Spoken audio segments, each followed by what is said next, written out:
오늘 42장을 공부하죠. 벌써 시작이 반이라고 불설 42장경을 오늘 마무리하네요. 이 불설 42장경은요, 인도에서 중국으로 불교가 건너온 이래 가장 먼저 번역된 경전이기 때문에 더욱더 42장경에 대한 그러한 이 공부의 의미가 있다, 이렇게 볼 수가 있겠습니다. 대부분 이제 이 수행자에게 경각심의 말씀을 부처님이 하신 거지만, 또 군데군데 보면은 출가 수행자뿐만이 아니라 제가불자들에게도 커다란 경책의 말씀이 담겨 있는 것이죠. 이 표지에 불설이라고 되어 있잖아요. 그래서 불설, 부처님께서 직접 설하신 경전이다. 부처님께서 열반에 드실 때까지 그동안 말씀하신 내용을 이렇게 모아놓은 그러한 경전입니다. 42장경에 대해서는 처음에도 말씀을 드렸습니다만, 부처님의 말씀을 42개 조항, 42개 장으로 결집을 했지요. 그래서 이 42장경을 통해서 우리는 수행자로서의 어떠한 삶을 살아가야 되는지, 좀 더 지혜로운 삶을 통해서 행복한 삶을 살아가기 위해서는 어떻게 우리가 처신을 해야 되는지, 그러한 내용들이 담겨있는 그러한 경전, 벌써 이제 공부하다 보니까 마무리, 오늘 마지막 장을 보겠네요. 150쪽 보겠습니다. 이 끝나고 이제 바로 약창기에 공부하겠습니다. 붓다의 세상복입니다. 부처님은 세상을 어떻게 보았느냐? 모든 것을 평등하게 보셨습니다. 평등하게. 부처님께서 말씀하셨습니다. 나는 왕의 자리를 문틈으로 지나가는 먼지와 같이 보며, 나는 왕의 자리를 문틈으로 지나가는 먼지와 같이 보며, 금과 옥의 보배와 기와나 자갈처럼 보며, 흰 비단은 떨어진 누더기로 보며, 대천세계는 하늘의 작은 가자 열매로 보며, 안욕지의 못물은 발에 바르는 기름처럼 보지만, 방편으로 여는 문은 변화한 보배 무더기로 보며, 무상승의 진리는 꿈속의 비단과 금으로 본다. 또한 불도는 눈앞의 꽃처럼 보며, 선정은 수미산을 바치고 있는 기둥처럼 보며, 열반은 밤낮이로 깨어있는 것으로 보며, 도정은 여선용이 춤추는 것으로 보며, 도정이나 이런 용어에 대해서는 뒤에 나오니까 상세하게 설명해 드리겠습니다. 평등은 하나로 진지로 보되, 흥화는 사시의 나무와 같이 본다 그랬습니다. 자, 그러면 본문을 한문을 읽어가면서 다시 한번 그 내용을 익혀보겠습니다.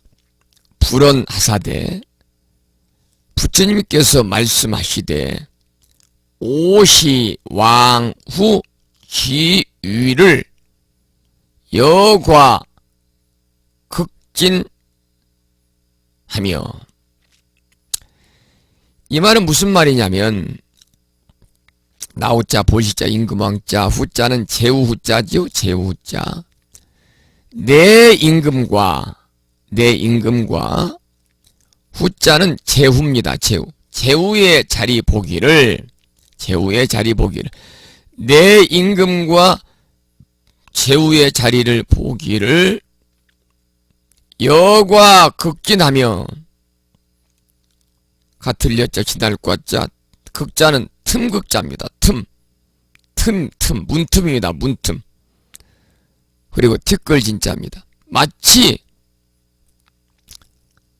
여자니까요. 마치 문틈으로 지나는 티끌과 같이 여기며, 그러니까 내 임금과 제후의 자리 보기를 마치 문틈으로 지나는 티끌과 같이 여기며, 여기서는 위에서는 먼지와 같이 보며 그랬습니다만 같은 의미가 있죠.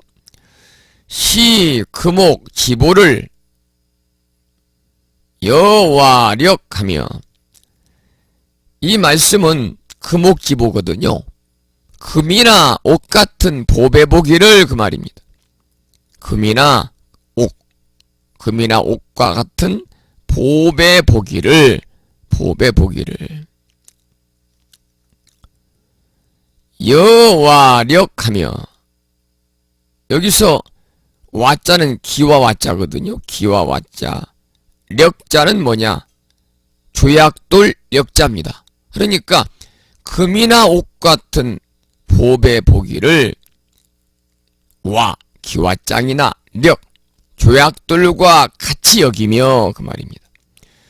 시, 환소, 지복을 여패백하며, 여기서 환자는 흰 비단 환자입니다. 흰 비단 환자. 그러니까 흰 비단 환자고 여패백하며 할 때 패자는 비단 패자입니다. 비단 패자. 백자도 비단 백자입니다. 비단패, 비단백. 흰천으로 만든 옷보기를 헤어진 비단과 같이 여기며, 시 대천세계를 여일 가자하며, 대천세계 보기를 여기서 이제 가자 그랬습니다. 가자와 같이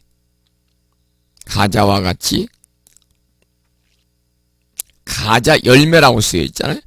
가자와 가는 이제 이 가자니까 자자를 써 열매라고 됐습니다. 가자 열매와 같이 여기며, 시 안욕지수를 도조규하며 그랬습니다. 안욕지의 물보기를, 안욕지의 물, 시 안욕지 수지요. 그러니까 안욕지의 물보기를 도조규하며, 이 도자는 진흙도자입니다.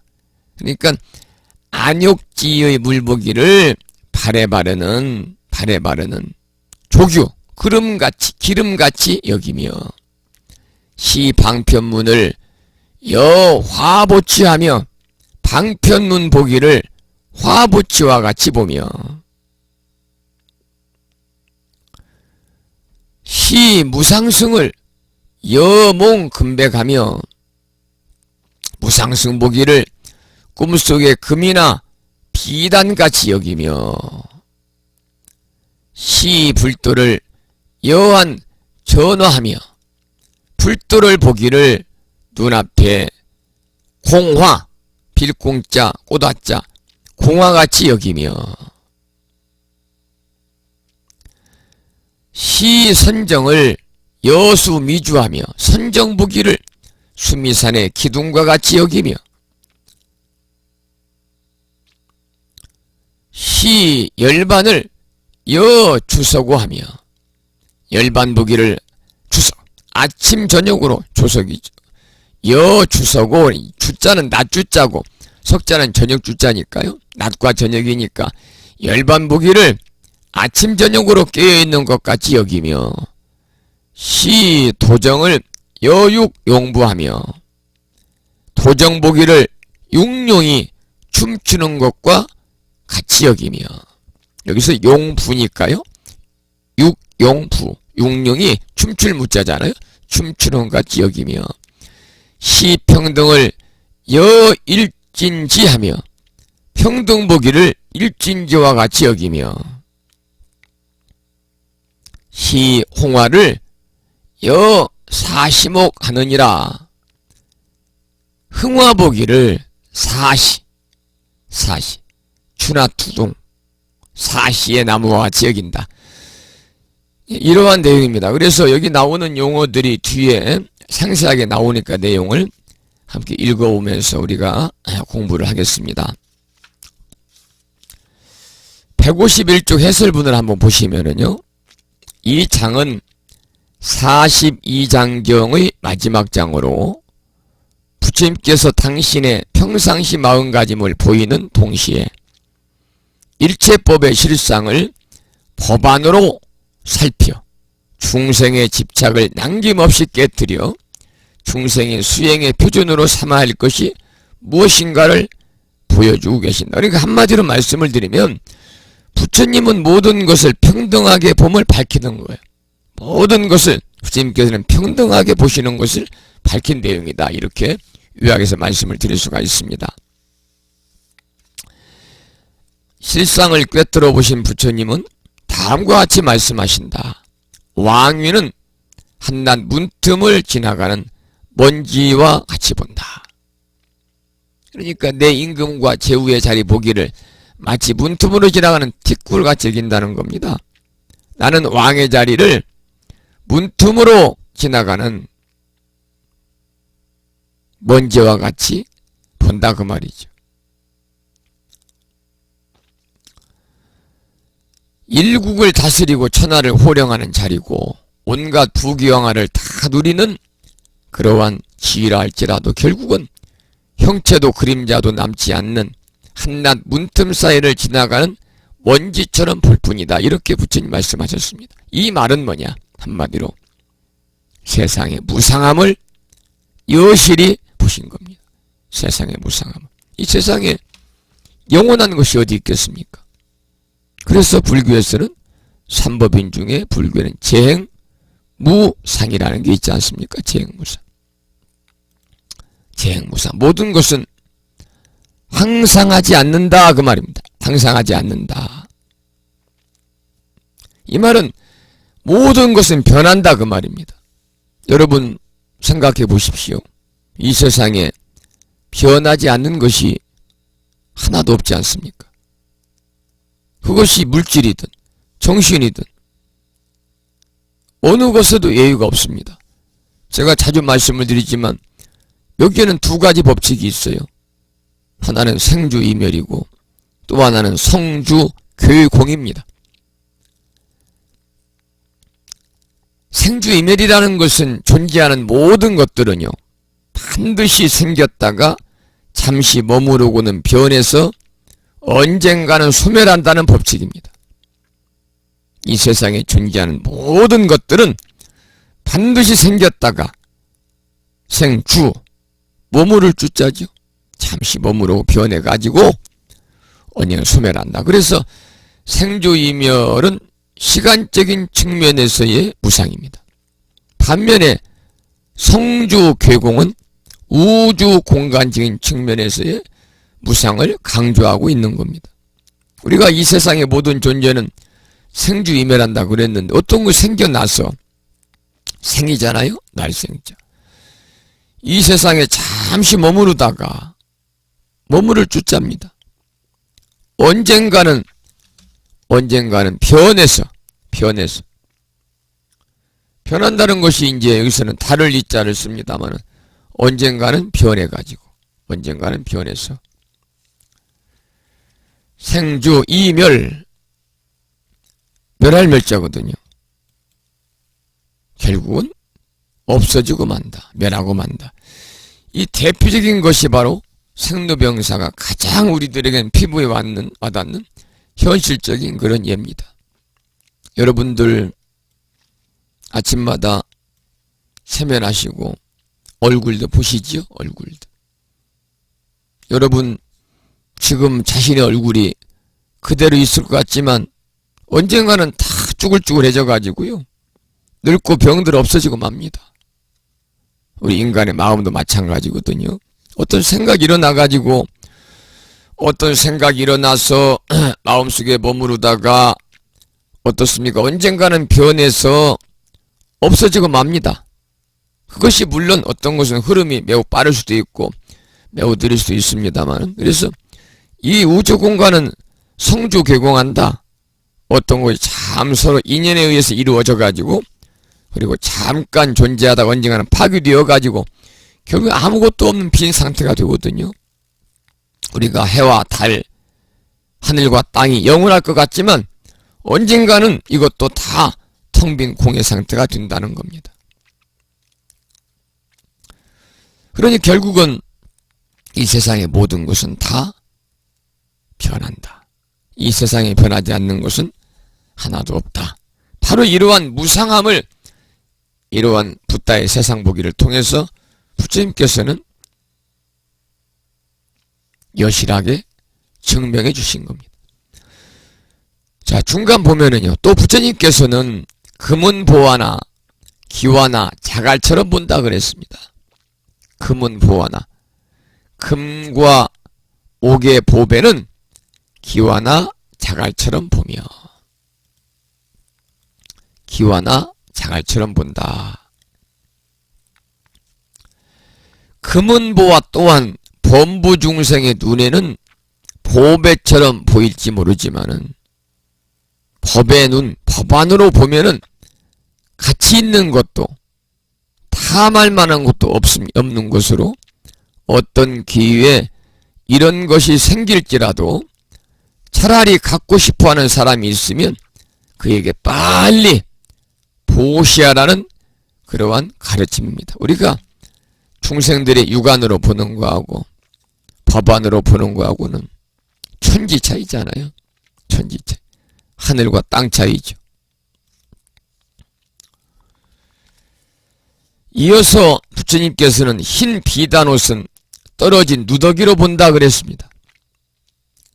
아무리 아름답고 고운 비단옷일지라도 실상을 꿰뚫는 법안으로 보면은 떨어진 누더기와 같이 보일 뿐 탐심을 낼 것이 못 된다는 것을 부처님은 말씀을 하고 계시는 거죠. 또 왕위는 먼지처럼 보고 금은 보화는 자갈처럼 보는 법안에 아름다운 비단옷이라고 해서 어찌 탐심을 낼 대상이 되겠느냐 그 말입니다. 이 불심사에 불명받은 법인 중에도 법안거사님이 계십니다마는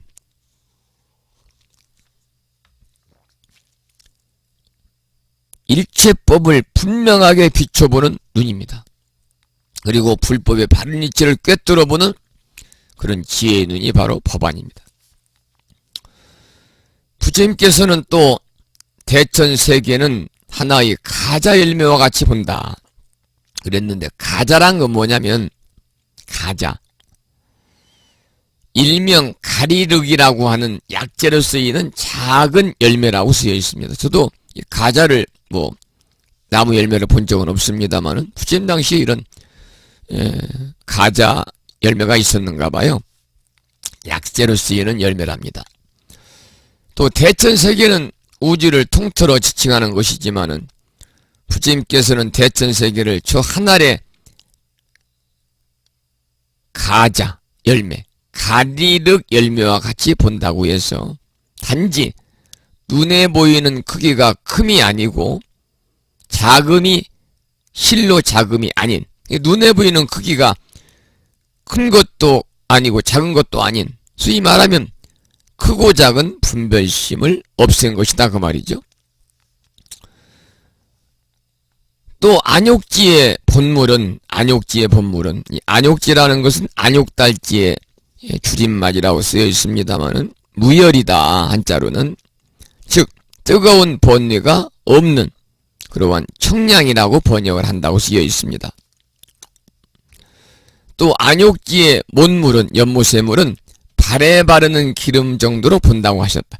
안욕지라는 것은 천축의 향취산 남쪽, 천축국이죠. 천축국, 인도의 향취산 남쪽, 대설산 북쪽에 있는 주위가 800리나 되는 큰 못을 말한다 그 말입니다. 800리, 10리가 4km니까요 800리면은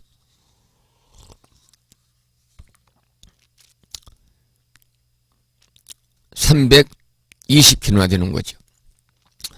이 천축구 사람들은 이 못을 대단히 큰 것으로 생각하지만 부처님은 발에 바르는 기름에 불과하다. 이것이 바로 부처님의 법안입니다. 이러한 부처님 법안은 경계를 넘지 못한 우리 중생들에게 경계 한 편을 보여주고 있다. 이와 같이 크고 작음, 넓고 좁음이 절대적이지 않은 걸림이 없는 법계를 티끌 속에 시방세계가 다 들어있고 시방의 모든 티끌 또한 이와 같다고 표현한다. 이렇게 쓰여 있습니다만 우리가 시방세계의 뜻은 단순히 온 세계를 가리키는 것만은 아닙니다. 의상스님은 화엄경 법성계에서 일미준중 함시방, 여러분이 절에 가셔가지고 법회 마칠 때 영단에 부처님 마음을 가장 잘 표현했다는 의상조사 법성계를 외우시죠? 의상조사 법성계에 보면은 일미진중 함시방, 일체진중 영려시라는 말씀이 나옵니다. 이 말은 뭐냐면 일미진중 함시방, 하나의 티끌 속에 일미진중, 하나의 티끌 속에 함시방, 시방세계, 이 우주가 다 담겨 있다는 겁니다. 그래서 낱낱이 티끌이 모두 그러하듯이 한없는 시간이라도 알고 보면 한 생각에 싹이 드는 것이다. 그러니까 한 생각은 결국 한없는 시간이기도 하겠죠. 우리 인간 또한 하나의 티끌에 불과한 겁니다. 그러나 다른 한편으로는 한없는 시간을 온 세상을 품고 있는 존재다, 이렇게도 말하고 있습니다. 여기에 보면 작은 티끌 속에 시방세계가 있고 일미진중 함시방이란 말이 나옵니다만은 우리가 이제 불교에서는 시방이라고 하는 말이 많이 나와요. 시방, 사방과 사유와 상하의 열방향을 시방이라고 그러잖아요. 사방은 동서남북이죠. 그리고 사유는 동서남북 그 사이에 있는 간방 네 가지입니다. 그래서 북서, 남서, 남동, 북동이고요. 그리고 위아래 방위, 상하를 합해서 우리가 불교에서는 시방이다. 시방 3세 뭐 나오지 않습니까? 시방. 그래서 불교에서는 모든 공간을 이야기할 때는요, 시방이라고 표현을 하는 거예요. 자, 그러면은 152쪽 가장 밑에 두 번째 줄을 한번 보시고 함께 읽어보죠. 열의 법안으로 보면 왕의 높은 지위가 높음이 되지 못하고 삼천대천세계의 큼이 실로 큼이 아니며 바다처럼 큰 못에 많은 물이 실로 많음이 아니지만은 그러나 중생을 제도하기 위한 방편물은 보배의 무더기로 화한 것처럼 본다 하셨다고 말이죠. 방편이라는 것은 뭡니까? 그때그때 상황에 따라서 그때그때 형편에 따라서 중생을 제도하기 위해서 쓰는 것입니다. 그래서 방편을 베풀어서 중생을 제도할 수만 있다면 부처님께서는 그 방편이야말로 금은보화보다 더 귀한 것이니까 보배 무더기로 본다, 이렇게 말씀하신 겁니다. 우리가 부처님은 이 중생들을 제도하기 위해서 그때그때 그 환경이나 상황이나 여건에 따라서 법을 설하셨잖아요. 그것이 바로 법을 듣는 사람들의 그러한 대상들의 환경, 처해진 상황에 따라서 법을 설하셨기 때문에 쉽게 많은 중생들을 제도할 수가 있었던 것이죠. 그래서 부처님은 중생 제도를 하기 위해서 방편을 써가지고 중생을 제도할 수 있다면 그 방편이야말로 금은보화보다 더 귀한 것이니까 여기에서는 보배 무더기로 본다. 보배 무더기로 본다. 이렇게 말씀을 하고 계십니다. 또 우는 아이를 달래기 위해서 나뭇잎을 보배스러운 물건으로 보이게 하는 환화의 뜻으로도 본다. 환화. 여기서 이제 이 화자는 이제 뒷화자를 쓰는 것이고요. 뒷화자. 그리고 여기서 말하는 이제 그 환화할 때 그 환자는요. 환자는 이제 변할 환자를 쓰는 것이죠. 변할 환자. 부처님 말씀은 이렇게 이어집니다. 153쪽 중간입니다. 무상승. 무상승이라는 것은 유없는 진리입니다. 유없는 진리. 무상승은 유없는 진리는 꿈속의 비단과 금으로 본다. 앞에서 말씀을 했죠. 무상승의 진리는 꿈속의 비단과 금으로 본다. 이 무상승이라는 것은 무상승이라는 것, 승자는 탈승자입니다만 유없는 진리입니다. 그래서 불도의 수행의 최후의 목적이죠. 더 이상 큰 깨달음이 없음을 뜻하지만은 유없는 진리라 하더라도 그것마저 꿈속의 비단이나 금으로 본다 그랬습니다. 그러니까 우리가 유없는 진리, 무상승, 무상정등 정각, 안욕따라 삼맥 삼보리 뭐 여러가지 형태로 우리가 부를 수가 있습니다만은 그것조차도 꿈속의 비단이나 금으로 본다 그랬습니다. 꿈속의 비단이나 금은 무슨 의미가 있겠습니까? 깨고 나면은 아무것도 없는데. 왜냐하면 유없는 진리라는 것도 결국은 무위, 무소득이 되기 때문에 이것이라고 내보일 수 있는 어둠이란 있을 수가 없기 때문이다 그랬습니다. 그러므로 부처님께서는 불도는 눈앞에 꽃으로 본다. 불도는 눈앞에 꽃으로 본다. 불도는 눈앞에 꽃으로 본다. 여안전화다 그랬잖아요.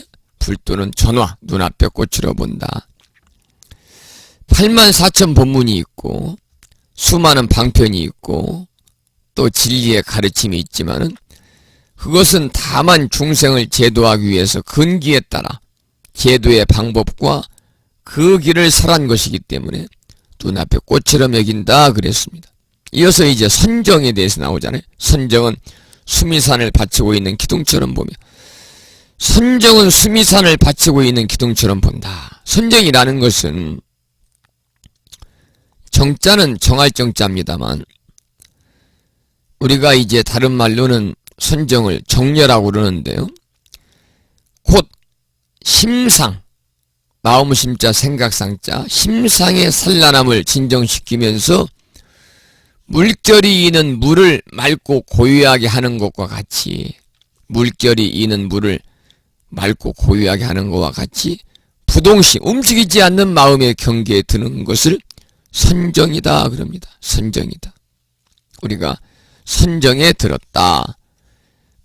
저 스님은 참선을 통해서 선정에 들었다. 뭐 이런 얘기를 하지 않습니까? 그래서 선정이라는 것은 우리가 참선을 통해서요.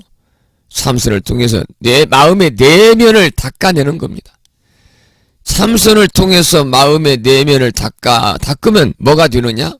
삼매경에 이릅니다. 삼매경에. 삼매경이라는 건 뭐예요? 삼매경. 잡념을 버리고 한 가지 대상에만 정신을 집중하는 경지입니다.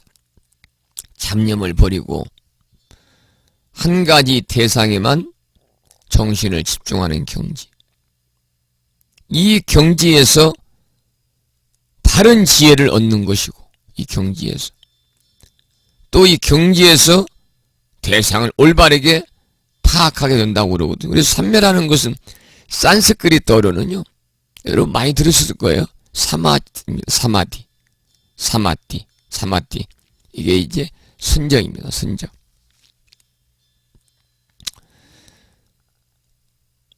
이러한 선정의 경계는 마치 수미산을 떠받치고 있는 기둥과 같이 본다. 즉 어떠한 바람과 풍랑이 불거나 지진이 일어난다 해도 조금도 움직이지 않는 모습을 빌어서 부처님 선정의 경계를 설하셨습니다. 그 다음에 또 뭐라고 말씀하셨느냐면 열반은 밤낮으로 깨어있는 것으로 본다. 그랬습니다. 열반은 밤낮으로 깨어있는 것으로 본다. 열반은 밤낮으로 깨어있는 것으로 본다. 열반이라는 것은 우리가 이제 정멸이다. 니르바나잖아요. 니르바나. 정멸. 다른 말은 원적 이렇게 번역을 합니다. 그래서 스님들이 돌아가시면 원적이 되셨다라고도 표현하잖아요. 이 열반은 이제 정멸이라고도 하고 원래는 산스크리트어로는 니빠나입니다. 니빠나. 니르바나라고 하죠. 니르바나라고도 하고 다른 말로는 이제 원적이다. 원적에 드셨다 이렇게도 얘기하거든요. 원적이다 라고도 합니다. 그래서 이 원적이라고 하는 것은 이 한자로 보면은 둥글 원자를 씁니다. 거기다가 적자는 고유할 적자를 쓰는데 말 그대로 원자니까 둥글 원자니까 원만 구족한 정멸이다 그런 뜻입니다. 원만 구족한 정멸이다. 이것이 바로 원적입니다. 그래서 불교에서 말하는 정멸이라는 것은요, 번뇌의 세상을 완전히 벗어난 아주 한 차원 높은 경지를 정멸이라고 그래요. 번뇌의 세상을 완전히 벗어난 높은 경지. 그런데 제가 조금 전에 어느 스님께서 원적에 드셨다라는 표현한다고 그랬는데 승려의 죽음을 높여서 말할 때 원적이라고 그래요. 원적이라는 것은 사라져 없어져 버린다 이런 뜻도 있기 때문에 승려의 죽음을 이야기할 때도 원적이다 이렇게 말합니다.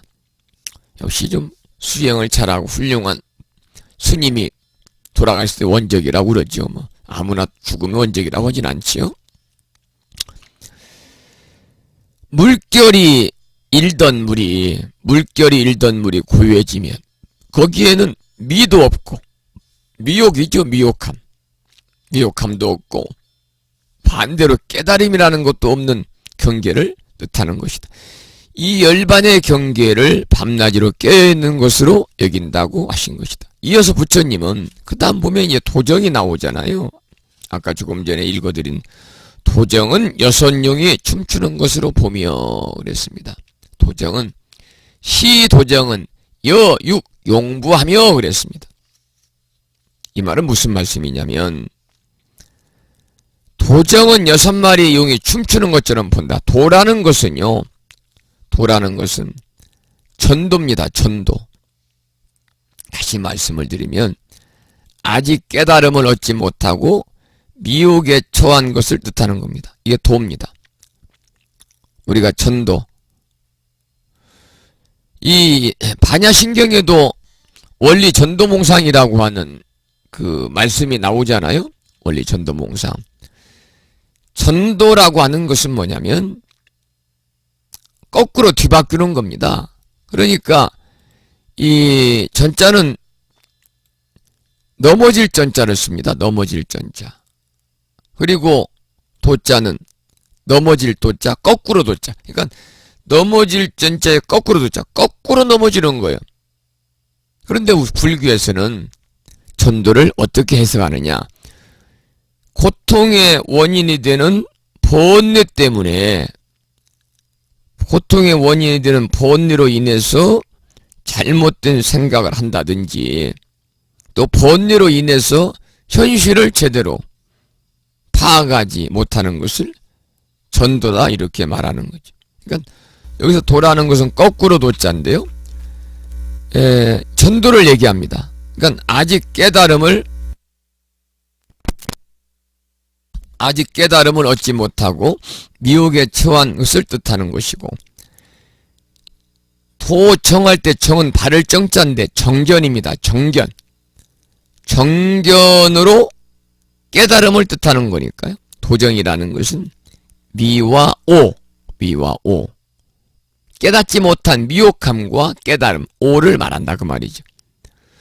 이것을 부처님께서는 6마리의 용이 위아래도 없고 앞뒤도 없이 또는 옳고 그름의 분별도 없이 혼재되어 춤추고 있는 것으로 본다고 말씀하셨다. 여기서 정이라는 것은 도정할 때 정자는 이제 이 정견이다. 그래서 우리가 이 팔정도 중에서 가장 근간이 되는 것을 이야기합니다. 정견. 이 정견이라는 것은 올바른 견해, 그리고 사물의 이치에 대해서 아무런 걸림이 없이 모든 것들을, 그러니까 인생의 현실이라든지 또는 사물의 이치에 대해서도 아무런 걸림이 없이 올바르게 바라보는 것을 팔정도의 첫 번째 덕목인 정견이라고 그러거든요. 자, 그 다음에 보면요. 그 중에서 불조 삼경 진암의 저자인 도패선사는 6마리 용이 오르내리며 서로가 도정을 삼으니 정의가 없음을 뜻한다 해석하고 있다. 이 설에 따르면 미하다, 깨닫지 못했다는 거죠. 미혹하다. 깨달았다 하는 것은 마치 6마리 용이 하늘을 오르내리면서 서로 엉켜 춤추고 논의는 모습과 같아서 어느 쪽이 위고 어느 쪽이 아래인지 분별되지 않음을 뜻한다고 볼 수 있다. 결국은 미와 오란, 미혹함과 깨달음이란 6마리 용이 춤추는 모습, 곧 한때의 현상을 시사하는 것이라고 보아야 한다는 것이다. 무릇 진실로 참된 깨달음을 얻었다고 한다면 생사도 열반도 모두 한낱 꿈과 같은 것이고, 우리가 진정으로 참된 깨달음을 얻고 나면 삶과 죽음도 열반도 다 한낱 꿈과 같은 것이고, 시방법계의 미호범성은 미혹할 모자, 미혹할 미자, 깨달을 오자죠. 범성은 이제 이 범인과 성인을 얘기합니다. 범부와 성인을 얘기하죠. 시방법계의 미호범성은 물론 꽃이 피고 지는 것 또한 또는 단풍이 지는 모습 그대로가 모두 한때의 현상이니 이는 마치 6마리 용이 춤추고 오르내리며 위아래가 뒤바뀌는 것과 다르지 않다고 할 수 없다. 다만 보는 사람에 따라서 이제 올라간다 내려간다 바르다 뒤집혔다 등으로 분별되어 보이긴 하겠지만은 용 자체로 보면 위든 아래든 오르든 내리든 오직 유의삼매의 모습일 뿐이다. 유의삼매의 모습일 뿐이다. 이어 부처님께서는 이제 평등은 일진지라고 했습니다. 자, 앞에 보면 평등은 하나의 진지도 보되 하나의 진지니까 평등은 일진지라는 겁니다. 시평등은 여일진지요 그랬습니다. 이 말은 곧 한결같은 땅으로 본다는 것. 일진지라는 것은 한결같은 땅으로 본다. 그러니까 평등이라는 것은 일체 중생 모두가 평등하다는 뜻이고, 일진이란 여기서 일진법계를 뜻하는 것이다. 그 말이 일진법계를 뜻하는 것이다. 자, 그 뒤에 넘겨보겠습니다. 이제 끝으로 부처님께서는 흥화는 일진법계 앞에 말씀이 좀 어려워서 제가 건너뛰었습니다. 흥화는 사시의 나무와 같다. 마지막 부분이잖아요. 흥화는 일어날 흥자잖아요. 일어날 흥자, 되라자. 이 말은 뭐냐? 여기서 흥화라는 것은 일어날 흥자를 쓰고 되라자인데, 중생교화의 법을 일으켜서 교화가 일어나고 발흥됨을 뜻하고, 사시의 나무라는 것은 뭐냐? 봄이면 꽃이 여름이면 무성하고 가을에 결실을 며 겨울은 거두어들인다는 뜻이 바로 사시의 나무다 이 말이죠. 그래서 지금 중생을 교화 제도함에 있어서도 계절 따라 모습이 바뀌는 나무처럼 때에 따라서 임기응변으로 가장 적절한 방편을 통해서 교화의 법을 일으켜서 바르게 제도한다 하는 뜻을 밝힌 것이다 그 말이죠. 그래서 여기까지는 부처님께서 당신의 법안을 통해서 일체 사물의 실상을 펼쳐가지고 모든 중생들로 하여금 결국은 올바른 길로 우리들이 나아갈 수 있도록 인도하신 그러한 고귀한 그러한 말씀 중에 한 부분이다. 이렇게 해서 이제 42장경을 마쳤습니다. 마지막 부분이 42장이 조금 어렵긴 하죠. 여기서 붓다의 세상복이라는 것은 다시 말씀을 드리면 전체적인 총 지금 설명드린 내용을 한 문장으로 말씀을 드린다면은 부처님께서는 모든 것을 평등하게 보시고 있다고 말입니다. 부처님은 모든 것을 평등하게 보는 것을 밝힌 부분이다. 이렇게 짤막하게 요약을 할 수가 있겠습니다. 이렇게 해서 우리가 이제 3달 동안에 걸쳐 3달이 조금 넘었습니다만 12번에 걸쳐서 불설 42장경을 공부를 했습니다. 여러분들 그동안 우리가 이제 공부한 책들이 한 권 한 권 쌓이게 되네요. 그렇죠? 처음에 불교입문, 불교의 이해와 신행, 두꺼운 부처님 생애, 예불문, 반야심경, 천수경, 발심수행장, 42장경 8권 공부했어요. 지금까지 교재를. 이번에 화엄약창기가 9번째거든요. 자, 그러면 42장경은 여러분 잘 모셔놨다가 여러분 저녁에 잠 안 올 때 읽으세요. 그러면 잠이 올 거예요. 딱딱하니까요. 9시가 조금 넘었습니다. 그래서 늦게 출석하신 분들이 있는지 한번 점검을 하고요. 그 다음에 약찬계 오늘 공부 시작하도록 그렇게 하겠습니다. 먼저 부창불교대학 카페를 통해서 늦은막하게 오신 분들이 계신가 한번 보지요. 네, 몇 분이 계십니다. 울산광역시에서 출석하신 보명화 법우님. 보명화 법우님은 8월 마지막 날이라서 학교에 근무하시는데 야근하면서 듣고 있습니다. 겨우 출석 체크하셨다고 그러네. 바쁘시군요. 충청북도 괴산군에서 법공거사님 출석하셨고, 그리고 전라남도 여수시에서 운경거사님 출석하셨고요. 부산광역시에서 감노신법우님 출석하셨고, 전라북도 군산시에서 덕광거사님이 출석하셨고, 충청남도 보령시에서 선덕신법우님이 출석하셨고, 경기도 성남시에서 수정신법우님이 출석하셨고, 서울에서 원력신법우님께서 조금 늦게 이렇게 출석을 하셨습니다.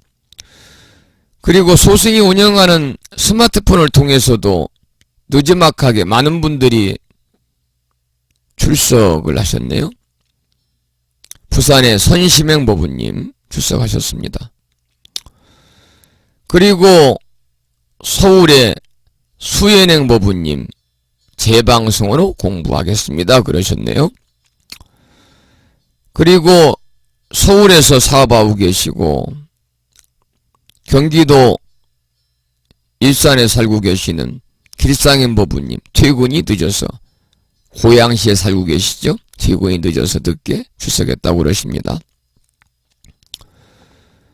그 다음에는 경상남도 진주시에 살고 계시는 선덕행 법우님이 출석하셨고, 반갑습니다. 충남 보령의 반야월 법우님 참 바쁘신 분이신데 이렇게 또 조금 늦지만 출석을 하셨네요. 반야월 법우님도 반갑습니다. 이렇게 이제 또 많은 분들이 소승의 휴대폰을 통해서 좀 늦게나마 출석을 확인해 주시고 통보해 주셨습니다. 자, 여러분 불자법요집 다 모시고 계시죠? 불자법요집 99쪽 한번 펴보시겠습니다. 99쪽. 우리가 저녁에 또 아침 방송도 마찬가지지만 불자법요집을 옆에 모시고 동참하시면 필요할 때마다 바로 펼쳐서 볼 수 있으니까요. 자, 이제 앞으로 이제 공부할 교재는 화엄경 약찬계 강설인데요. 이 책을 앞으로 여러분들 예습하신 분이 계신가 모르겠습니다만은 부연 설명이 필요 없을 정도로 아주 쉽게 제가 지금까지 본 약창계 강설 중에서는 가장 쉽게 제가 물자들이 쉽게 그냥 읽으면 이해가 될 수 있도록 상세하게 잘 적어놨습니다. 그래서 약창계를 공부하기 전에 99쪽, 그 다음에 100쪽, 101, 102, 103, 104까지요. 7원 119로 되어 있습니다. 7원 119. 그래서 19에 7자입니다. 7원이죠. 그리고 119입니다. 770자로 80권 화엄경을 요약해서 소위 말하면 시체만 엑기스만 뽑아 놓은 거예요. 그러한 핵심적인 내용만을 여기에 담아놓은 개송입니다만은, 우리가 먼저 약창계 교재에 들어가기 전에요,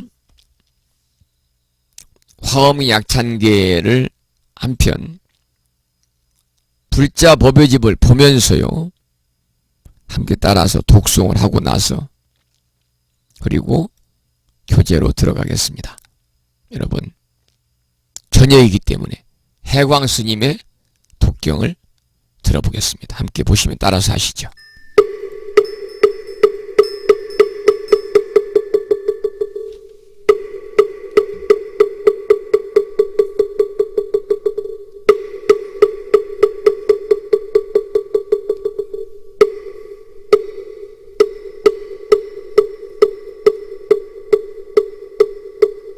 대방광불 하엄경 흉수무살 약찬계 나무 정세계 비로자 나짐법시 헌재설법무사나 소가문 이제열애 거구 현재 미래세 신방일체제대성 근본함 전범윤 행인삼매 세력고 연부설 제대중 직금왕신중심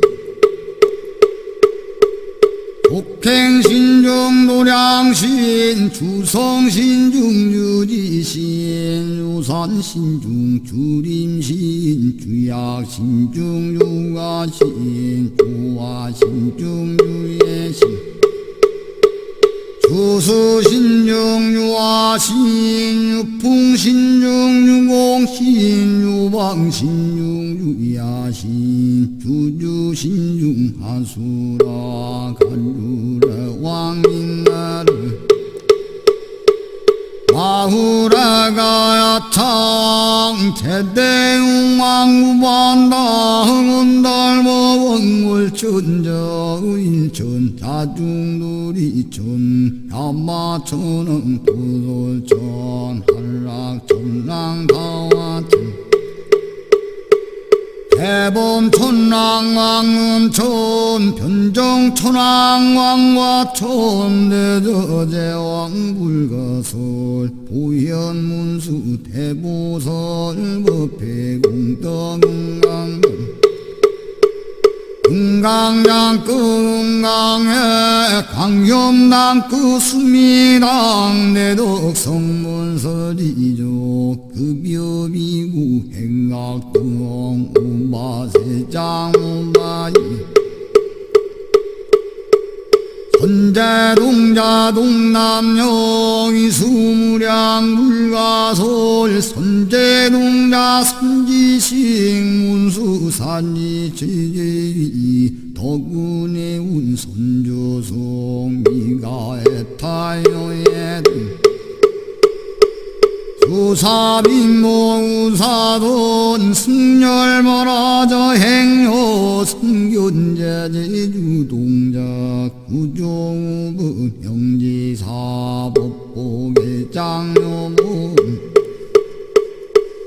우렴조광대광왕 구동우바변행회 우바라와 정자임 바시는 우상승 산자빈 신바수민 이신이라고 사인 관자의 존요 정치에 대처는 주주디신 반산마연주여신 본득정광주야신 대모한 찬용생신 무고용생윤옥신 적정매누야신 수일체주여신 대부수주야신 대원정진역구 요동만구반염 하야부인 천주광묘루동저 중예각 현승윤구 해탈량묘장자무승구 최적정바라문자 덕생농자 유동여미륵보살문수동 고현모달미진용 어차법해운짐리 장수미로담나불 오련화장세계 주어정음 대법년 시방 홍공제시계 역부여 시당을본 6664금여사민시민이 역부일 세주묘업열애상 모연 삼매세계소 화장세계 눈사나 현대명원화성대 강명악품 명품 정행연수 순미정 순미정산 개참품 모사식주범맹품 팔신공덕명법품 불숭야마 천공품 야마 천공예참품 십행풍녀무진장 물승도 전공품 도서 전공예참품 십회양그입지품 십정입통 시민품 하승입품 여수량 모살유처불물사 열애십신상예품 열애수옥록품 오현행금 열애출 이세안풍입복계 시위신만의 송용 삼시우분원난교 풍성자경인수림 초반심심연정가 한자여 시욱도의 시명미로잖아.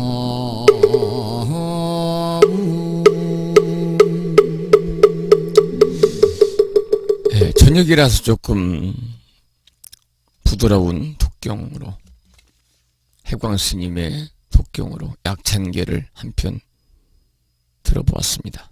독송하신 분도 계시고요. 이 경전이 화음인 약찬계입니다만은 이 제목을 제대로 이제 갖추어서 말하면 대방광불 화음경 용수보살 약찬계입니다. 줄여서 화엄경 약찬계, 더 줄여서 약찬계 이렇게 부르고 있습니다. 아까도 말씀을 드린 것처럼 80화엄의 핵심 사상을 간략히 엮어놓은 개송인데 우리나라 불교 교단에서 널리 독송되는 대표적인 연불문 가운데 하나다. 이렇게 말씀을 드릴 수가 있습니다. 119, 710자로, 770자로 구성이 되어 있습니다. 실은 119죠.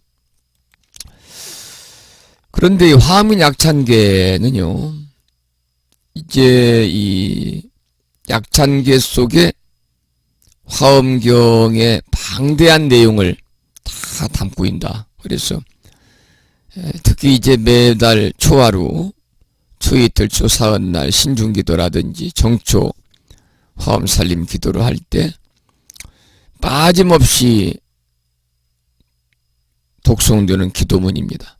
우리가 절에 가면 신중단이 모셔져 있잖아요. 신중단에는 화엄성중을 비롯해서 화엄경에 등장하는, 또 출연한다고 그럴까요? 화엄성중의 명호가 다 들어있기 때문에 약찬계의 독성을 빼놓지 않고 있어요. 특히 이제 이 화엄경 약찬계를 수지하기만 해도, 화엄경 약찬계를 수지하기만 해도 정각을 이룬다는 겁니다. 약찬계를 믿고 수지하기만 해도 깨달음을 이루고, 이 안에 들어있는 화엄성중의 명호를 부르기만 해도 가피를 입는다. 그래서 오늘날까지 한국 불교 화엄신앙이 이어져 오는데 커다란 역할을 했다고 그럽니다. 자, 그러면은 이 교재를 한번 보겠습니다. 교재 서문을 볼까요? 머릿말 4번. 머릿말은 그냥 우리가 여러분이 읽고 지나가면 들었는데, 제가 여기를 한번 보자고 하는 말씀은 공감이 되는 얘기가 있어서 이 내용을 좀 잠깐 함께 보겠습니다. 4쪽입니다. 4쪽. 어떤 분이 물었습니다. 어떤 분이 물었습니다. 이 스님에게 가면 금강경이 죽으라고 그러고, 저 스님에게 가면 천수경을 지송하라고 하고, 또 다른 스님에게 가면 법화경, 사경이 제일이라고 하는데 모두 다 할 수도 없고 그중 한 가지만 하려면 도대체 뭘 해야 됩니까? 이렇게 물었어요. 여러분도 이 말씀에 동의하시지요? 저한테도 이런 내용의 물음을 청해오는 법부님들이 가끔 계시니까요. 사실 이런 경우가 적지 않습니다. 불교는 마치 큰 바다와 같아서 모든 강물을 가리지 않고 수용하고 있기 때문에 파악하기가 쉽지 않습니다. 그래서 자칫하면 장님이 코끼리 만지듯이 제 깜냥대로 이해해버리게 됩니다. 깜냥이란 말이 나왔네. 순수한 한국말인데요. 우리가 어떤 일을 우리가 가능한 그러한 일들, 해낼 만한 일들, 어떤 일을 하는 것이 가능해 보이는, 내가 저 일을 하는데 저 일을 할 수 있다, 가능해 보여가지고 해낼 만한 그런 능력을 깜냥이라고 그럽니다. 제 능력대로 이해해버리게 많은 거죠. 숲을 보지 못하고 잘못한 나무만 보는 우를 범하고 만다 그 말이죠. 예컨대 천수경이 비타민 A라고 한다면 금강경은 비타민 C, 법화경은 비타민 D라고 할 수 있다. 각각의 분야에서 쓸모가 있는 것이다 그 말이죠. 다 나름대로 다 쓸모가 있는 겁니다. 중요한 경전입니다. 천수경은 관세음보살의 마음과 하나가 되는 가르침입니다. 관세음보살님의 마음과 하나가 되는 가르침이 천수경이고, 제목 자체도 천수전함 관자재보살 광대엄만 무예 대비심 대단하니 경이잖아요. 그래서 관자재보살 관세음보살의 마음과 하나가 되는 가르침이고, 금강경은 제가 아침 방송에서 여러 번 말씀을 드렸습니다만 아상을 깨는 가르침이에요. 나라고 하는 상, 분별심, 그리고 아만, 아집, 교만함, 이런 걸 깨는 가르침이 금강경입니다. 그리고 요즘에 지금 법화경 이제 오늘부터 아침 방송을 통해 28장 지금 마지막 품 공부하고 있습니다만, 법화경은 누구나 부처가 될 수 있다는 가르침에 초점을 맞추고 있어요. 법화경. 그러니까 인불사상이죠. 사람이 부처님이라는 진리를 믿고 받아들이는 경전이 바로 법화경의 가르침이에요. 그러므로 자신의 입장과 상황을 잘 생각해서 그에 맞는 가르침을 선택해 꾸준히 공부하고 실천하자 그 말입니다. 하지만 이 중에서 하나만 선택하라고 한다면, 여기 이제 화엄경 약찬계를 강선하신 이 스님은 단연코 화엄경을 권한다. 왜? 화엄경이야말로 최고의 경전입니다. 사실은 최고의 경전. 좀 어려워서 그러지 최고의 경전. 그래서 비타민과 같은 종합 비타민이다. 천수형이 비타민 A, 금강형이 비타민 C, 법화경이 비타민 C라면, D라면 화엄경은 종합 비타민이다 그 말이에요. 화엄경의 핵심 엑기스라고 할 수 있는 용수보살의 화엄경 약찬계만 보더라도 삼신불부터 시작해서 문수, 보현, 관음, 미륵보살은 물론이거니와 수많은 보살과 성문, 그리고 32위 신중에 이르기까지 사부대중을 모두 포함하고 있고, 앞으로 공부하겠습니다만 선제동자가 만난 선지익 중에는요, 비구, 비구니 뿐만이 아니라 포악하기 이를 데 없는 그러한 무염초광, 사창가 여인인 마수밀다와 이교도까지 포함이 되어 있어요. 그래서 제가 지난번도 말씀을 드린 것 같습니다만 이 세상에 선지식 아닌 사람이 없어요. 다 선지식은요 도처에 다 있습니다. 선지식. 나를 깨우쳐주는 사람이 선지식입니다. 나이가 어려도 그 사람으로 인해서 내가 깨우침을 받는다면 그분이, 그 어린 친구가 선지식이 될 수 있는 것이지. 우리가 무슨 뭐 대학에서 강의하고 뭐 박사학위를 가지고 있고 이거하고 선지식하고는 아무런 의미가 없습니다. 초등학교 문 앞에 안 갔다 하더라도 그 사람의 행위, 정말 지혜로운 삶을, 이치에 맞는 삶을 살아서 나의 깨침을 준다면 바로 그분이 나의 선지식이는 마찬가지가 되는 것이죠. 자, 그러면은 그 내용은 여러분이 한번 쭉 읽어 보시고요. 여기는 이제 서문이니까요. 머리말이니까 머리말은 여러분 읽어 보시고 그 다음에 이제 본문으로 들어가겠습니다. 머리말은 읽어 보세요. 자, 이제 일부를 보지요. 일부를 보겠습니다. 대방광불 화엄경 제1장 용수보살 약찬계 12쪽입니다. 12쪽. 지금부터 이제 화엄 약찬계를 공부합니다. 화엄경을 대승경전의 꽃이라고 그럽니다. 대승경전의 꽃이다. 그만큼 화엄경을 따라올 경전이 없다는 거예요.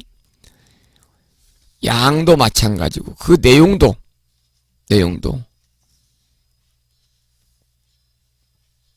우리 불자들에게 살아가면서 지혜로운 부처님의 가르침을 그대로 닮아서 우리가 실천에 옮길 수 있는 갖가지의 그러한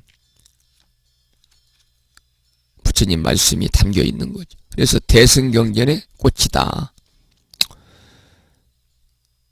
또 화엄경 그러면 부처님이 깨달음을 얻으시고 나서 가장 먼저 설하신 경전이 화엄경입니다. 그리고 방대합니다. 불교 사상을 담고 있는 10만 개송 240만 자라고 하는 방대한 경전입니다. 그래서 화엄경 그러면 먼저 어렵다 이런 선입견을 갖는 것이 대부분이죠. 그래서 우리 스님들도 강원에서 4년 과정으로 공부를 하지 않습니까? 그러면 마지막 4년차 되는 해에 1년 동안 화엄경을 공부합니다. 1년 동안. 그 정도로 양이 많아요. 내용도 심오합니다. 때로는 많이 어렵기도 합니다. 그러나 우리가 화엄경을 다 공부하기는 제가 불자로서 어려우니까 화엄경의 핵심적인 내용을 간추려서 7원 119로 엮은 약찬계를 우리가 공부하다 보면은 10만 개송 240만 자의 방대한 화엄경에 담긴 그 의미를 우리가 어느 정도 이해할 수 있다 그 말입니다. 그래서 화엄경에는요 3가지가 있습니다. 제가 아침 방송 추화로 법회 때도 가끔 제가 말씀을 드렸습니다만은 80권분이 있고요. 80권분. 이 한약본 가운데 가장 중요하게 유통되는 삼부라고 그러잖아요. 삼부. 세 가지 종류가 있어요. 80권본, 60권본, 40권본. 그런데 약창계는 80권본의 핵심을 정리한 겁니다. 그리고 60권본의 핵심은 어디에 담겨 있느냐? 신라시대 의상스님이 지으신 법성계에 들어있습니다. 핵심이. 40권본 핵심은 화엄경 보현 행원품에 그대로 담겨 있습니다.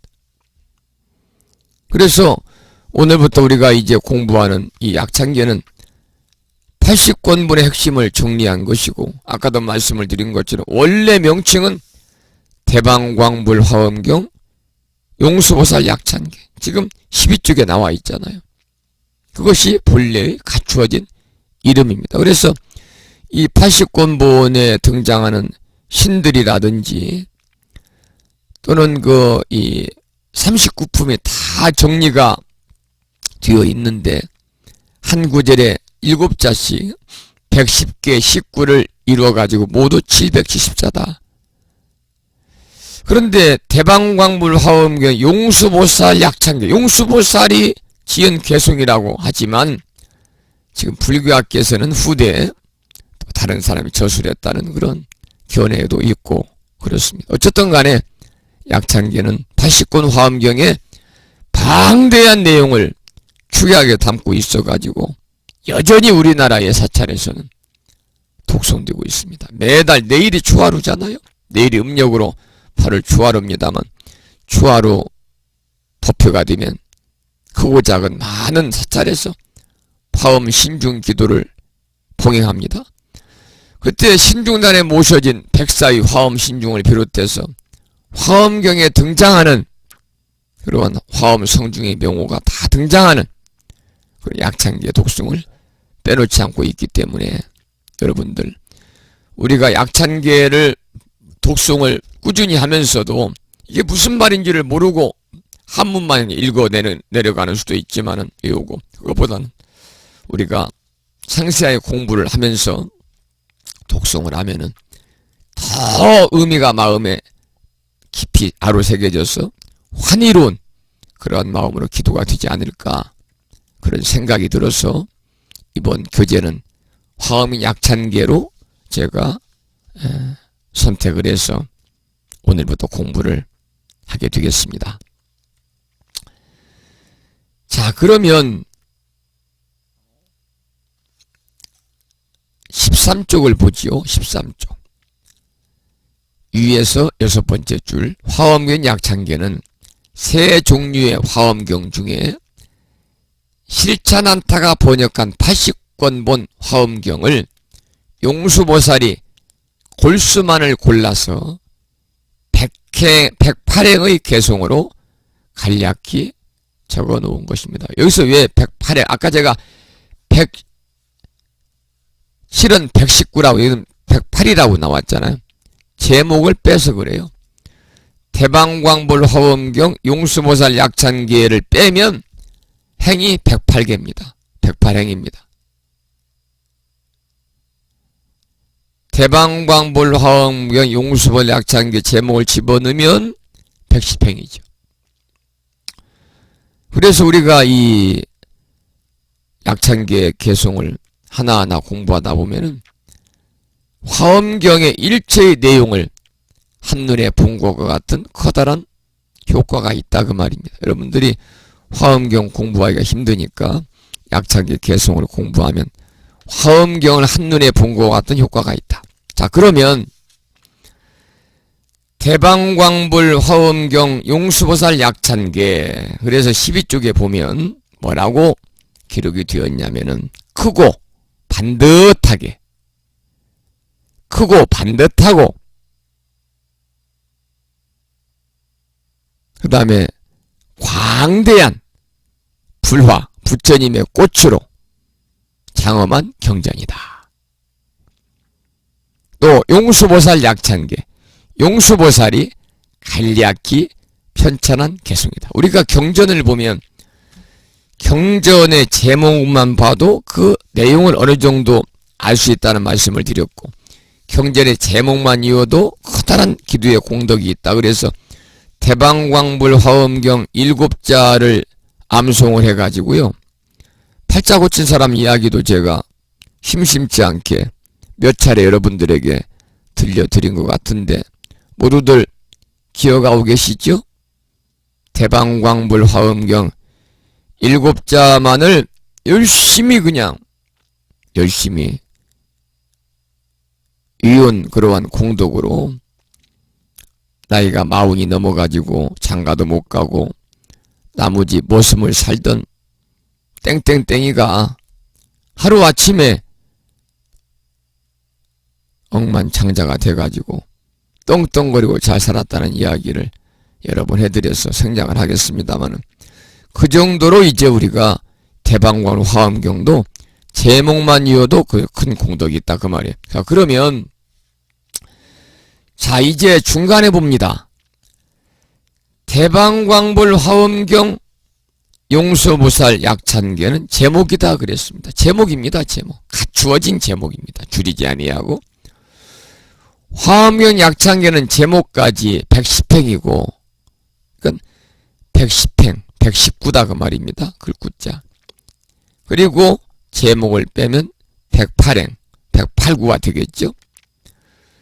화엄경은 매우 방대한 경전인데 그것을 108행으로, 110행으로, 119로 압축했다는 것은 참 대단한 일이다. 그래서 현존하는 화엄경은 세 종류가 있다고 그랬습니다. 첫 번째가 진본 화엄경 60권본입니다. 60권본. 이 내용은 뭐 그다지 중요한 것이 아니니까 그냥 여러분 듣고 지나시면 됩니다. 첫 번째가 진본인 화엄경 60권 진나라본입니다. 동진 때 불타 발타라가 번역했고 7처 8회 34품. 자, 우리가 지금 공부하고자 하는 이 약찬계의 원경전인 화엄경은 당본, 당나라본입니다. 80권본입니다. 그래서 대주 때 실찬한타 스님이 번역했는데 7처 9회 39품으로 되어 있어요. 이게 부처님이 7처 7군데에서 9번에 걸쳐 39품으로 구성이 되어 있고 10만 개송 240만 자로 구성이 되어 있어요. 세 번째는 정원본인데, 정원본 이것은 이제 반야라는 스님이 번역을 했다 이렇게 되어 있거든요. 자, 그러면 한 장을 넘겨서 이제 그 내용을 좀 구체적으로 보죠. 참 설명이 자세히 나왔습니다. 14쪽을 보시겠는데요. 대방광불 화엄경이다. 대방광불 화엄경. 대자는 크다 그 말입니다. 크다. 방자는 모방자입니다만 반듯하다. 반듯하다. 우리가 여기에 나와 있네요. 학교에서 우리 초등학교 때, 중학고등학교 때 상장을 주면 그러잖아요. 이 학생은 품행이 방정하여, 이런 글귀가 있었습니다. 저도 기억을 합니다. 그래서 이 방자는 그 글귀에 쓰인 것처럼 품행이 방정하다 그런 뜻입니다. 한자는 모방자입니다만 품행이 방정하다, 방정맞다 그런 게 아니고 품행이 방정하다 이런 뜻이죠. 그 다음에 광자는 넓을 광자를 쓰죠. 광대하다. 그러니까 대방광은 뭐냐? 크고 반듯하고 광대하다 그런 뜻입니다. 대방광은 크고 반듯하고 광대하다. 우리가 기본적으로 제목은 꼭 아셔야 되니까 밑줄을 치면 좋겠습니다. 대방광은 뭐냐? 크고 반듯하고 광대하다. 무엇이 크고 반듯하고 광대하느냐? 그 다음에 나오잖아요. 불화. 부처님 꽃. 부처님 꽃이 그렇다 그 말입니다. 불화가 그렇다. 이 부처불자의 화자는요, 우리가 특히 보살님들, 우바이 여성 법우님들 뭡니까? 불명을 우리가 이제 지을 때 화자가 많이 들어가죠. 화자. 이게 빛날 화자. 또 꽃화자 그렇습니다. 그리고 또 마음심자, 행아랭자, 지혜지자 뭐 여러가지 들어갑니다마는, 자 그러면 대방광이라는 것은 그대로 우리가 한자 그대로 풀어서 크고 분명히 방정하다는 것은 반듯하다는 겁니다. 반듯하고 광, 넓다, 광대하다 그런 뜻인데 무엇이 크고 반듯하고 광대하냐? 그 다음에 나오는 불화입니다. 부처님 꽃이 그렇다 그 말입니다. 그래서 대방광 세 글자가 모두 불화를 수식하는 겁니다. 그래서 엄밀히 따지면 대방광불 화엄경이라고 읽지 않고 대방광 불화엄경 이렇게 읽는 것이 좋다. 이렇게 나와 있죠. 대방광 불화엄경. 자, 제목을 다시 정리합니다. 크고 반듯하고 광대한 부처님의 꽃으로, 엄자는 우리가 장엄하다 그럴 때 이 엄자를 씁니다. 장엄하다. 그래서 어말 엄자를 씁니다만, 어말 엄자를 불교에서는 장엄이란 말을 많이 쓰지 않아요?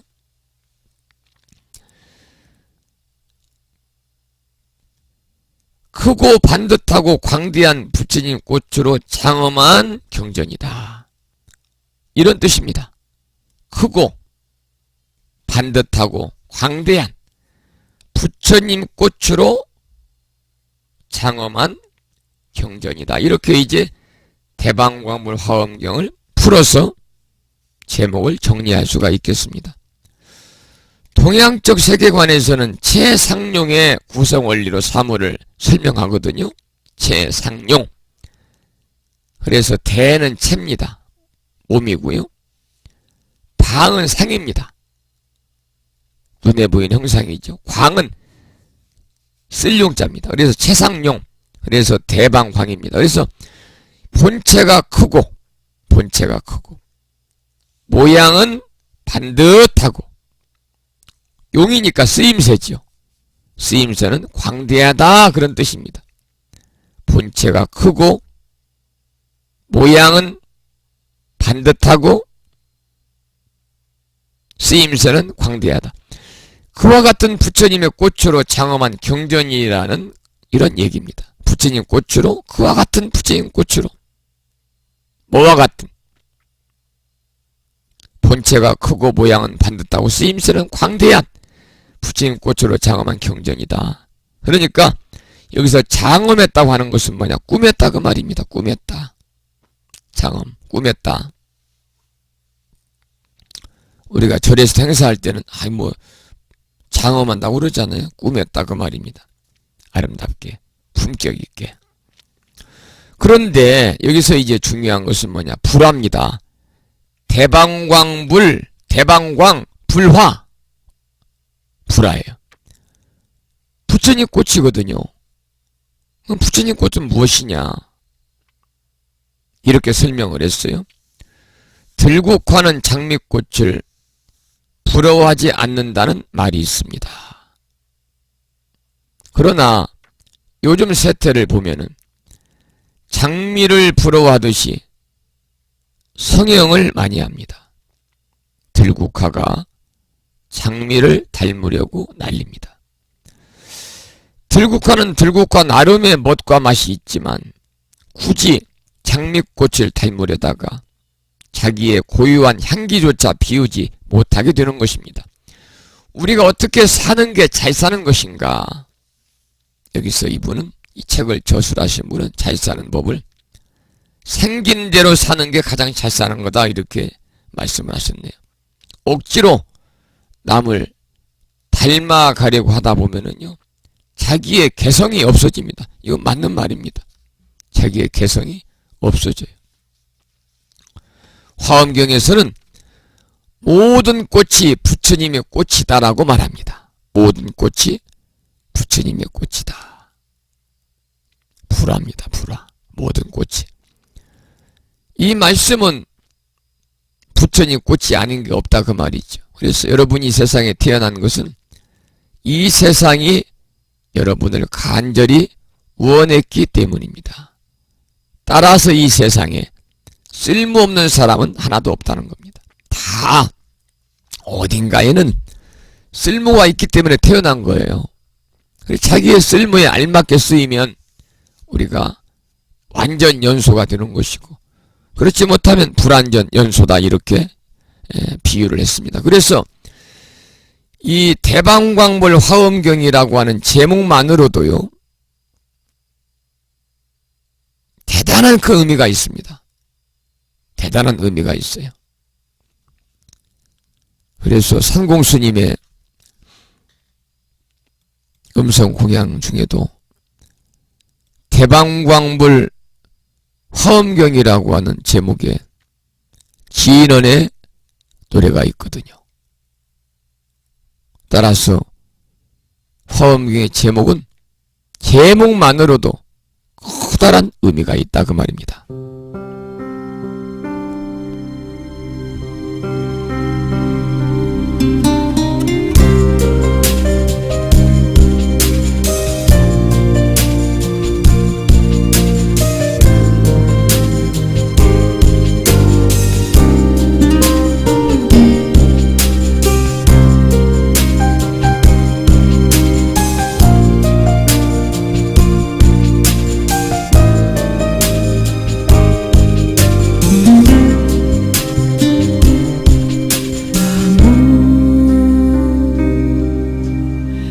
대방광불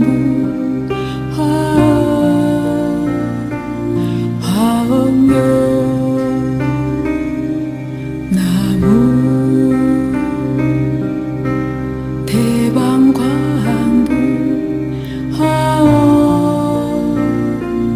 화엄경 나무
대방광불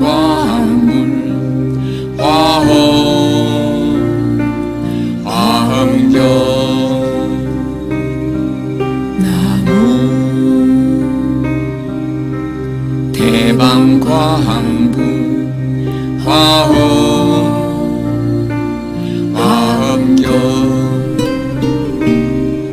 나무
대방광불 화엄경이라고 하는 7자지요. 이 제목만으로도 큰 의미가 있다, 이런 말씀을 드리고 나서 산공스님의 연불 3매 중에서 대방광불 화엄경에 귀합니다 라고 하는 진원의 노래를 함께, 진원의 노래 아니죠, 연불송이죠, 함께 찬불가를 들었습니다. 여기서 이제 이 대방광 불화, 부처님 꽃이죠. 부처님 꽃은 한 가지 꽃이 아니다. 사계절 내내 가는 곳마다 장미만 피어 있다면 아무리 장미를 좋아하는 사람이라도 거들떠도 안 보겠죠. 하지만 특히 우리나라 같은 경우는 사계절이 있어서요, 봄에는 온갖 봄꽃이 피어납니다. 여름에는 여름대로, 가을은 가을대로 온갖 꽃들이 장엄합니다. 부심사에도 지금 여름인데도요, 페랭이 꽃이 활짝 피었습니다. 그런데 한겨울과 같이 꽃이 피지 않을 때도 있거든요. 물론 온실에서는 피겠습니다만은. 따라서 봄만 되면 사람들이 꽃을 찾아서 나들이 다니는 겁니다. 만약에 겨울에도 토치에 꽃이 그냥 흐드러지게 피어 있다면 뭐하러 꽃구경하러 나들이 다니겠습니까? 그러니까 세상은 이렇듯 때론 없기도 하고 또 있는 것도 한 가지만 있는 게 아니라 다양하게 존재하는 게 좋다. 심지어 드라마나 영화 속 악역도 필요해서 존재하잖아요. 드라마나 영화도 악역이 있어야 재미가 있다는 겁니다. 시나리오의 극적인 전개를 위해서 멀쩡한 사람에게 악역을 시키기도 하죠. 또 약초와 독초의 경계도 없다 그랬습니다. 약초도 진하게 먹으면 독초가 되고 독초도 알맞게 먹으면 약초가 된다는 겁니다. 자, 이제 16쪽을 보지요. 화엄경 입법계품은 선제동자의 구도 여정을 담고 있다. 앞으로 이제 나옵니다. 선제동자는 구도자로서 진리를 구하러 선지식을 찾아다니잖아요. 선지식은 요즘 말로 하면 뭡니까? 멘토입니다. 멘토. 그래서 어느 날 선제동자가 문수보살을 찾아뵙고 가르침을 청했습니다. 이때 문수보살이 이렇게 말씀을 하셨습니다. 이 산에서 약이 아닌 풀을 찾아오너라. 그러자 선제동자는 한참을 돌아다닌 후에 문수보살에게 말씀을 드립니다. 이 산 중에는 약이 아닌 풀이 없습니다. 모두 약이라는 겁니다. 약풀. 다시 문수보살이 말을 합니다. 그러면 약이 되는 풀을 찾아오너라. 그러자 선제동자는 자기 발밑에 있던 잡초를 쑥 뽑아가지고 여기 있습니다 하면서 바쳤답니다. 그러니까 약이 아닌 풀은 이 세상에 없다는 뜻이거든요. 이것이 바로 뭐냐? 화엄사상이라는 겁니다. 화엄사상. 그러니까 부처님 꽃 아닌 꽃은 없다 그 말입니다. 우리는 부처를 찾으려고 하지만 사실은 부처님 아닌 게 없다. 모두가 다 부처입니다. 화엄경은 이처럼 절대 긍정의 사상을 말해주고 있고, 이게 바로 뭐냐면 대방광불 화엄경의 정신이다 그 말입니다. 다시 한번 정리를 하면 대방광불 화엄경 그럴 때 대는 마음의 본체가 밝고 무변함을 이야기하고, 방은 반듯하다, 방정하다. 그래서 정법의 반듯함이 스스로 갖추어져 있음을 의미하고, 광은 넓을 광자인데 진리에 들어맞는 작용의 넓음을 얘기하고 광대함을 얘기하고, 불은 대방광의 대방광불화니까 대방광의 심오한 진리를 깨달은 부처님을 의미하고, 화는 꽃과 같이 아름다운 보살의 바라밀행을 의미하고, 마지막 엄은 정법의 장엄으로 사람이 원만함을 이루는 것을 의미하고, 마지막 경은 중생을 구제하는 진리가 마르지 않는 샘물처럼 솟는 것을 의미한다. 이것이 바로 대방광불 화엄경에 담겨있는 깊은 의미다 그 말이죠. 그러면 제목 자체가 대방광불 화엄경 용수보살 약찬계인데 이건 무슨 말이냐. 용수보살 약찬계 17쪽 보세요. 용수보살이 간략하게 여기서 용수보살 약찬계 그러잖아요. 약자는 뭐냐면 대량 약자입니다. 대강 간략하게 대략 약자입니다. 대략. 찬자는 뭐냐? 모으다. 모을 찬자입니다. 모을 찬자. 개자는 개송할 때 쉴개자인데 용수보살이 간략하게 모아서 모은 개송이다. 이런 뜻입니다. 그래서 용수보살은 서인도 사람입니다. 서인도 사람. 본래 이름은 나가르주나. 이게 이제 용수입니다. 용수 이름이고요. 용수 보살할 때 보살은 뭐냐? 범어로는 보디샤트바. 한자로는 보리살타. 우리는 줄여서 보살 그럽니다.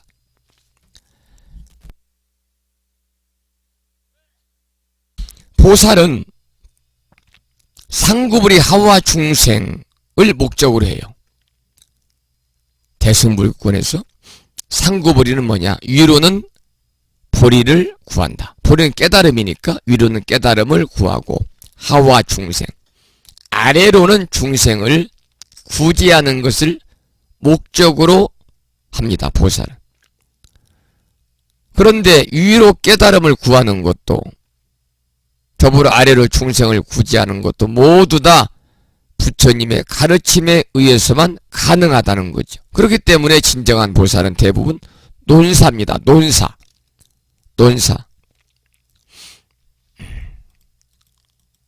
논을 사가 아니라요. 논사라는 것은 뭐냐면 논의할 논자, 논의할 논자에다가 강론 그럴 때요. 논평 그럴 때 논의할 논자에다가 사자는 바로 스승자자를 했습니다. 스승사자. 그래서 우리가 이제 3장이라고 그러죠. 불교에서는 경율론 3장 가운데서 특히 경율론 3장 가운데서 특히 마지막 세 번째인 논장에 통달하거나 논장에 또는 논을 지어서 불법을 널리 펴는 사람을 우리는 논사라고 그럽니다. 논사.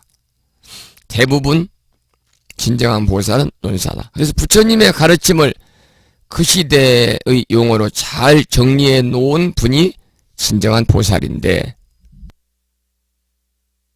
용수보살이 진정한 보살이라는 얘기를 하기 위해서 이렇게 이야기를 끌어오는 것 같아요. 용수보살은 중론을 지었고 마명보살은 대승기신론을 지었습니다. 대승기신론은 우리 스님들이 많이 보는 그런 책이거든요. 또 세친이라고 하는 보살은 구사론을 지었습니다. 그러니까 모두 세 분이 용수보살, 마명보살, 세친보살이 당대의 최고의 보살로 일컬어지는 분이다.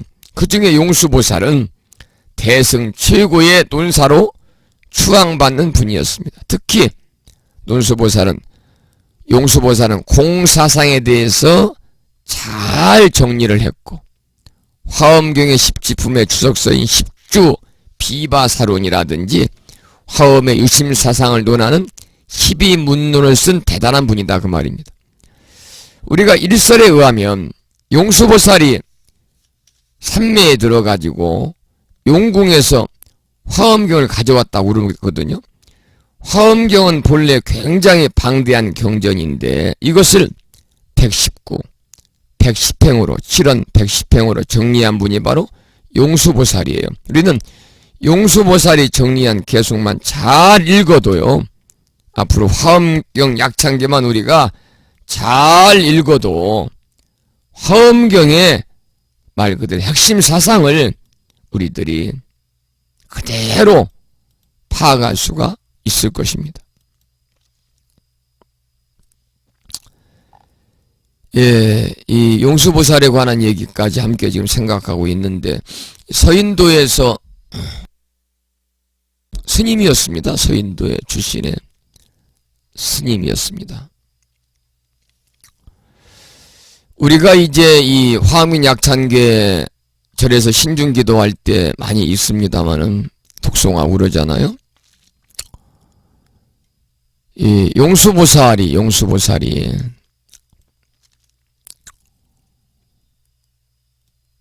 산매에 들어서 용궁 속에서 가져왔다 뭐 이러한 설도 있어요. 어쨌든 화엄약찬계는 갖추어서 대방광불 화엄경 용수보살 약찬계고 줄여서 약찬계라고도 합니다. 그래서 화엄 핵심 사상을 간략히 80권분 핵심 사상을 엮어놓은 개송인데 우리나라 대표 연불문 가운데 하나입니다. 그래서 아까도 말씀을 드렸다시피 화엄경이 중국어로 번역된 것이 80화엄, 60화엄, 40화엄이 세 가지 본이 있는데 약찬계는 그 중에 80화엄의 핵심을 엮은 개송입니다. 80화엄은 39품으로 이루어져 있고요. 아까도 말씀을 드렸다시피 7처구에 부처님께서 7처 7군데에서 9번에 걸쳐서 설했습니다.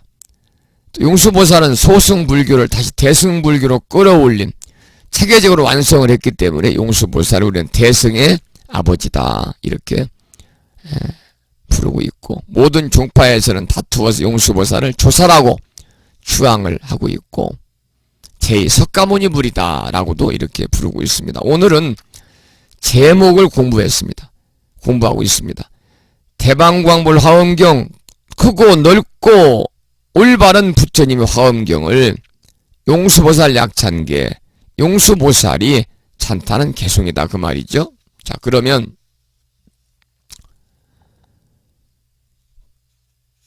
한 장을 넘겨서요. 이제 뒤에 거의 끝나가죠. 그러므로 대방광불 화엄경 용수보살 약찬계라는 제목은 크고, 다시 한번 정리합니다. 배운 대로 크고, 반듯하고, 광대한 불화, 부처님의 꽃으로 장엄한 경전을 용수보살 약찬계, 용수보살이 간략히 편찬한 개송이다. 이렇게 이제 정리를 할 수가 있겠습니다. 오늘은 이제 제목만 여러분과 함께 이제 공부를 했어요. 그래서 이제 앞으로 그 다음 나오는 것은 30물개 귀의합니다. 제2부거든요. 다음 시간에 공부하도록 하고, 전반적으로 이 책을 편찬하신 이 스님이 강의한 내용을 책으로 만들었는데 전반적으로 굉장히 쉽게 풀어서 써놨기 때문에 여러분들 42장경 공부하다 이거 공부하면은요 너무나 쉽다 이렇게 생각이 들지도 모르겠습니다만은, 쉬운 가운데도 깊은 그러한 심오한 진리가 들어있기 때문에 여러분 건성건성 봐서는요 큰 낭패고요. 여러분들이 철저하게 잘 여러분들이 보실 필요가 있습니다. 자, 이제 10시가 됐네요. 그래서 오늘 수업은 여기서 마치고요. 오늘이 9월의 마지막 날이잖아요. 자, 앞으로 다음 수업은 9월 첫 번째 주 수요일 날입니다만은 그날이 며칠인가요? 달력을 한번 볼까요? 9월 7일 날 백로네요. 백로. 9월 7일 날 여러분 만나 뵙도록 그렇게 하겠습니다. 이 날씨가 조금 이제 선선해졌습니다만은 그래도 아직도 이제 더운 기운은 남아 있어요. 우리 여러분들 환절기니까요. 건강에 조심하시기 바랍니다. 참 어제 불심사에 동자승 모셨습니다. 동자승 4분 모셨습니다. 연못가에 턱을 기고 생각하는, 연못을 보며 생각하는 동자 한 분하고 즐거움에 흥에 겨워서 피리를 불고 있는 동자 한 분, 2분을 모셨고, 그 다음에 이제 부창포 불교대학을 상징하는 그런 동자승, 또 한 분은 이제 한 명은 책을 옆구리에 딱 끼고 가고, 한 분은 책을 들고 머리를 막 쓰다듬어요. 제가 이거 잘 모르겠는데 이거 진도는 나가고 이거 어려운데 이렇게. 그래 동자승 4분을 모셨습니다. 우리 법부님들의 시주의 은혜, 시은혜 감사드리고 여러분이 인연 공도로 나날이 부처님의 가피를 통해서 여러분 모두 행복하시기를 축원을 드리도록 그렇게 하겠습니다. 그러면 늦게 또 동참하신 분들이 있는지 한번 점검을 해보지요. 늦게 없군요. 네. 성덕수 법부님이 강릉은 해갈에 도움이 되어 준 폭우는 소강 상태지만 온종일 바람이 굉장히 세게 불고 있습니다. 부심사 도량에도 하루 종일 비는 아침에 그쳤습니다만 바람이 많이 불었습니다. 늦게 문자 주신 분이 계세요. 충남 보령의 길상아 법부님께서 그렇지 않아도 통화를 어제 했던가요? 목소리가 안 나올 정도로 목이 잠기셨더군요. 건강 잘 챙기시기 바랍니다. 성종스님 안녕하세요. 며칠 전 사촌 오빠 부고를 접하고 장례를 치르느라 좀 무리했는가 봅니다. 사촌 오라버님이 세상을 뜨셨군요. 갑자기 날씨도 선선한 바람에 감기가 이렇게 독한지 응급실과 연일 병원을 다니다가 기가 다 빠졌나 봅니다. 지금 폰으로 듣고 있습니다. 그러셨네요. 그리고 존경하는 성등 현선학장님 그리고 전국 각지에서 열공하시는 법부님들께서도 환절기 감기 조심하시라는 말씀을 주셨습니다. 감기. 평소에 건강하신 분들이 한번 이렇게 들어 누우면요 방법이 없어요. 저처럼 이제 계속 1년 12달 감기를 달고 사는 사람들은요 감기 왔는가 보다 나갔는가 보다 그러고 그냥 살아요. 그래서 옛말에 그런 말이 있다고 그러잖아요. 비실비실 아흔이다 골골골 백세다 그런 말도 있답니다. 그렇게 오래 살아서는 안 되고요. 한 가지 부탁 말씀드리겠습니다. 내일 절에 가시라고요. 내일 주화로 뽑히니까 특별히 직장에 나가거나 몸이 아주 아프거나 정말 부득이한 사정이 아니라면 여러분 내일 제적 사찰이나 인연 사찰에 또 가까운 근교의 사찰에 가셔서 음력 8월달은 8월 대보름이 끼어있는 중추절이 들어있는 달이잖아요. 그래서 8월 15일 날은 정말 신심이 돈독하신 분 아니면 절에 안 가시더라고요. 명절 때 가족들 온다고. 저희 어머님은 평생을 성당을 다니셨어요. 돌아가셨습니다만 그 어르신 말씀에 하면 16살에 성당에 이렇게 가셔가지고 86세에 돌아가셨으니까 70년을 다니셨는데 양명절날 한 번도 빠짐없이 성당에 가십니다. 신심이 있으신 거죠. 그런데 우리가 절에서는 보름법회를 합니다마는 8월 대보름법회를 해도 여러분 가실 분이 별로 안 계시잖아요. 그래서 이번 정초에 가셔가지고 8월 대보름날 고향을 찾아오는 우리 법부님들의 가족들, 자식들, 손주들, 일가 친척들 다 무탈하게 항상 건강하고 불보살님의 가피는 물론이거니와 허공계에서 우리 중생들을 유효하시는 호법선신이신 화엄성중님의 특별하신 보살핌이 충만하셔가지고 모두들 이번 추석 명절 정말 보름달처럼 둥실둥실하게 행복하게 보내시라고요.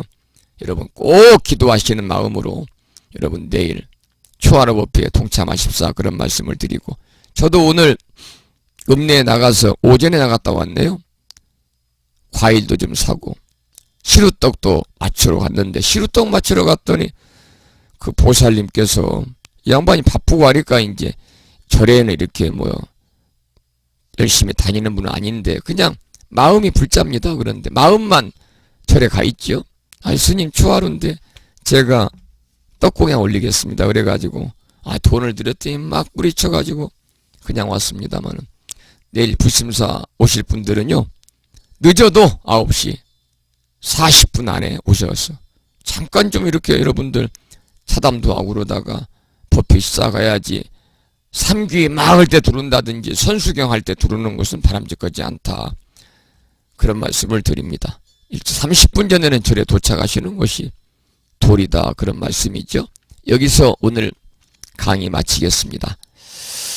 자, 그러면 수요일마다 강의 마칠 때 항상 반야심경하고 우리가 사홍서원 모시고 하루를 마감합니다. 그래서 오늘 또 태진과 북이 함께 어우러진 법요지 108쪽을 펴시고 438자로 구성된 표준한글 반야심경을 따라서 독송하도록 그렇게 하겠습니다.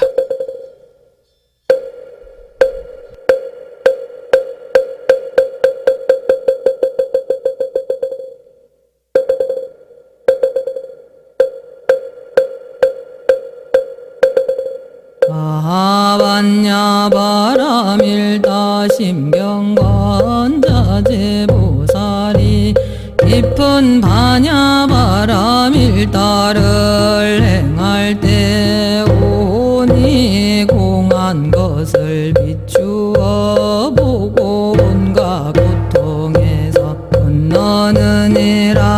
사리자여 색이공과 다르지 않고 공의 색과 다르지 않으며 색이 곧 공이요 공이 곧 색이니 수상행식도 그러하니라.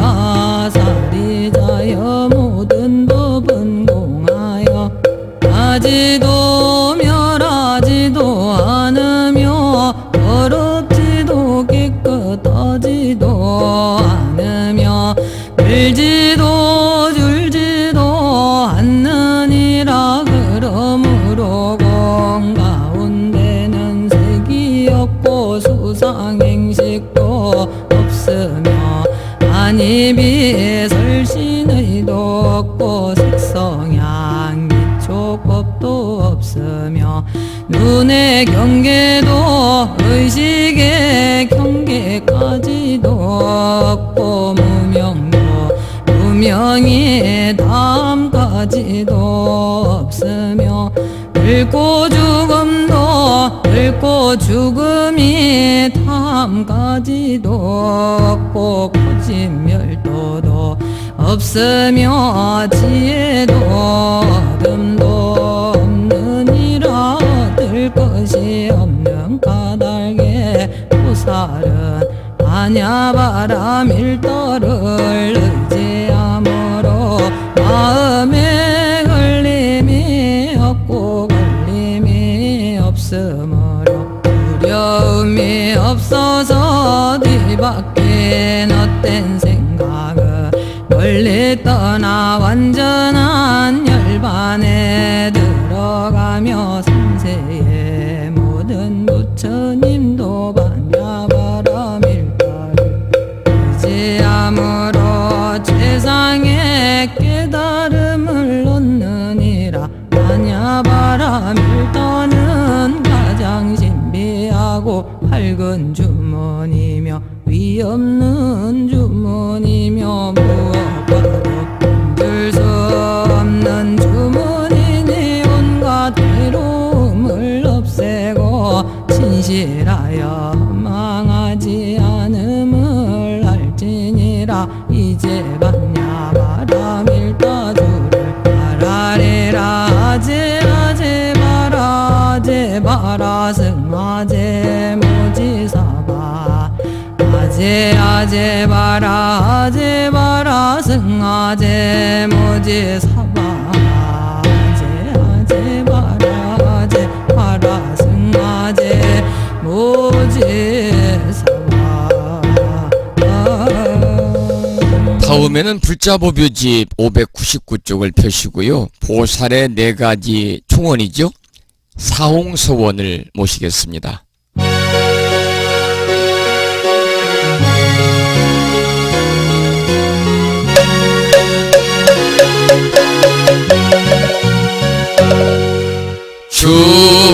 중생을 다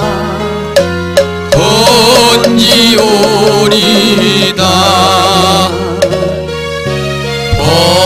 번뇌를 다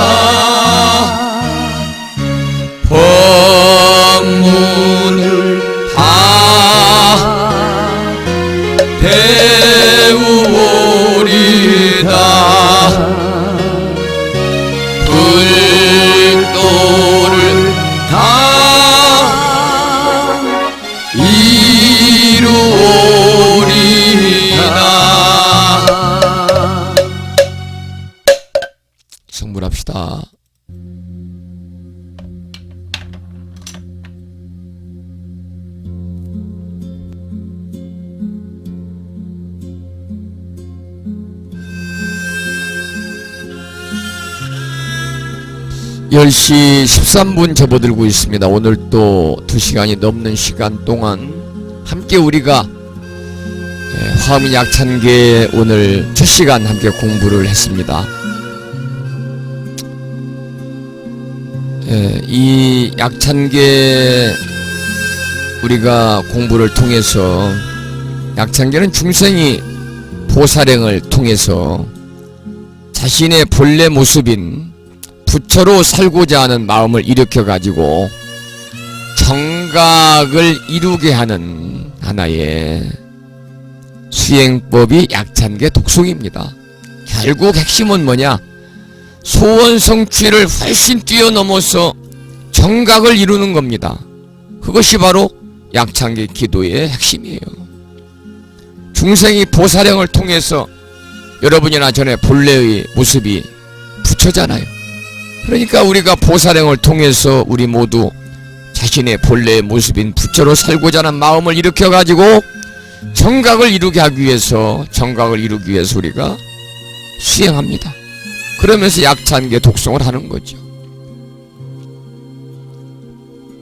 그런데 지금은 이제 화엄경의 유신력이 대단하니까 화엄 성중의 옹호가 대단해가지고 소위 신중님들의 보호를 청하는 기도로 약간 변색한 점이 있습니다만 어쨌든 우리 종교가 기복이 밑바닥에 깔리지 않으면 종교로서의 가치가 또 없잖아요. 그래서 약찬계 기도는 두 가지가 있다. 하나는 이 화엄경의 유신력이 대단하기 때문에 또 화엄 성중의 옹호하심이 대단해서 신중님들의 보호를 청하는 기도, 신중님들의 보호하에 우리가 소원 성취 이루고 현세 일적인 바람을 성취할 수 있는 거에다가 플러스 보살행을 통해서 자신의 본래 모습인 부처로 살고자 하는 마음을 일으켜 가지고 우리가 정각 깨달음을 우리가 이루기 위해서 약찬계를 독송하고 약찬계를 공부를 한다. 이렇게 여러분에게 말씀을 드리면서